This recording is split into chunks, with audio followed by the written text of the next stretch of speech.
Why are we still buying store-bought pierogies? You can seriously make them at home, and it's way cheaper, and you probably already have all the ingredients at your house. So let me show you how I make pierogies. First thing I'm going to do is start on the filling, and I'm going to finely dice up 1 small onion. Now for the mashed potatoes, we're going to add 2 tablespoons of butter to our water. There's probably about 1.5 cups of water in here. I'm going to add in our finely chopped onion. Just going to let this cook a little bit till the onions are a little soft. Okay, now that my onions are slightly soft, I'm going to go ahead and add some cheese melt. I'm going to do about that much. Kind of break it up a little bit so it melts quicker.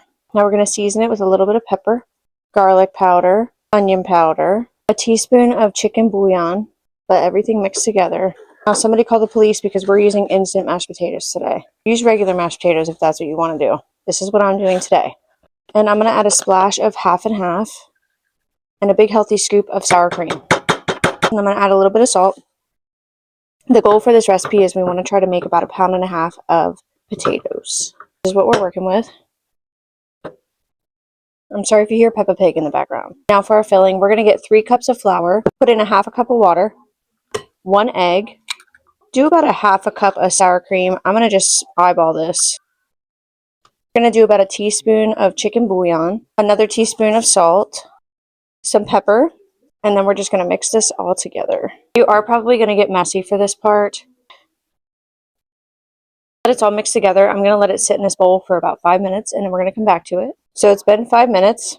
Put some flour down. Get your little dough ball. Take your rolling pin. We're just going to roll it out flat. This is what we're working with, and this is how thin it is. For my shape, I'm going to use a wide mouth mason jar.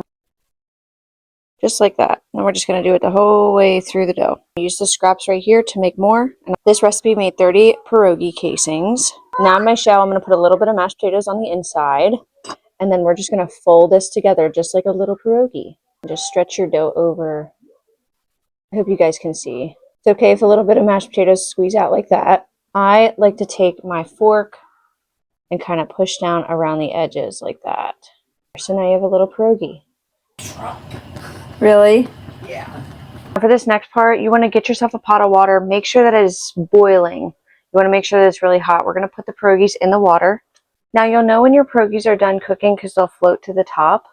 I'm going to put them in a strainer and let them cool. Careful because they'll stick together. Once most of the water is drained off of this, I'm going to separate all of these on a plate. And that's it. Homemade pierogies. Super easy to do and cheap. I'm actually not going to use all these pierogies right now. You can fry these up. There's so many different ways you can cook pierogies. And to store these, I'm going to freeze these. I'm hoping later this week I can kind of incorporate them into another recipe. So stay tuned for that, and I hope you guys all have a great day.